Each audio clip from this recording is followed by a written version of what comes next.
Sud Radio, la Minute du Coach. Bonjour Fabien. Bonjour Pablo. Le thème abordé aujourd'hui dans la Minute du Coach, c'est la confiance en soi. Oui, un thème assez éculé et j'ai envie de proposer aux auditeurs de l'aborder en 2 minutes du coach, 2 minutes du coach pour 7 derniers conseils.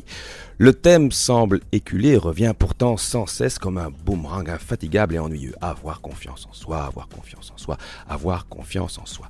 N'en a-t-on pourtant pas déjà fait le tour? N'a-t-on pas tout dit, déjà tout dit et tout écrit? Sûrement. Conseil numéro 1, pas de comparaison. Mais dans une société où la courbe de l'individualisme est inversement proportionnelle à celle du chômage, où la prolifération de l'obésité est carrément identique à celle de Photoshop qui nous laisse à croire que dans le vrai monde, les vraies personnes ont 22 ans, des courbes parfaites et des dents blanches, même quand les dites dents croquent le sucre et trempent dans le lait ou l'huile de palme, société où la misère sexuelle rivalise avec la pornographie répandue sur la toile, crachée comme du sperme au visage de l'internaute qui n'en peut plus de se demander pourquoi le monde entier est équipé d'un sexe Goliath quand lui cherche péniblement son David au fond de son slip, et pourquoi le monde entier peut forniquer des heures durant dans toutes les positions, tout alors que lui peine à jouir, une société où la lumière fait de l'ombre à l'ombre, où le clinquant se clique mais ment au vivant. Alors oui, le thème de la confiance en soi a de jolis jours devant lui et au-delà. Se vendre pour un job, et puis vendre son zob, et n'être jamais dans la norme médiatique, s'y comparer pourtant, désespérer, se racrapoter, car le décalage est peu supportable.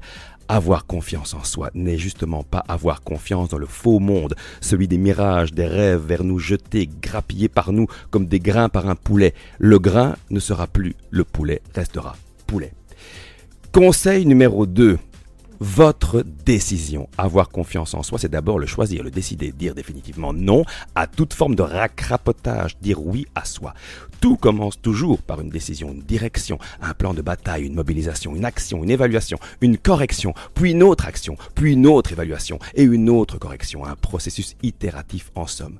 Tout s'abandonne toujours par une perte de focalisation. C'est bien la marque ultime de ceux qui performent. Ils se focalisent sur le long terme. Réfléchissez à votre plus grand accomplissement. Vos études, la rénovation de votre maison, un exploit sportif. La focalisation fut sans aucun doute votre atout majeur. C'est Véronique qui se prépare pour le marathon de New York et s'entraîne 6 jours par semaine. Et fille de la pluie, du vent ou de la grêle, fille de la migraine, du trop de boulot, des nuits qui tombent trop tôt, chaque foulée la rapproche de son grand objectif. Chaque foulée compte, chaque foulée est focalisée.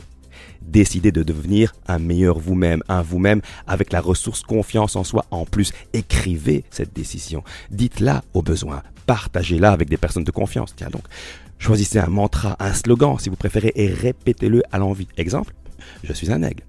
Conseil numéro 3, modélisation. Si se comparer n'est pas une option, modéliser doit être votre standard. Modéliser, c'est observer les stratégies d'excellence, les décrypter, les décoder, les séquencer. Qui autour de vous possède cette ressource? Qui a la confiance en soi? Que se dit-il?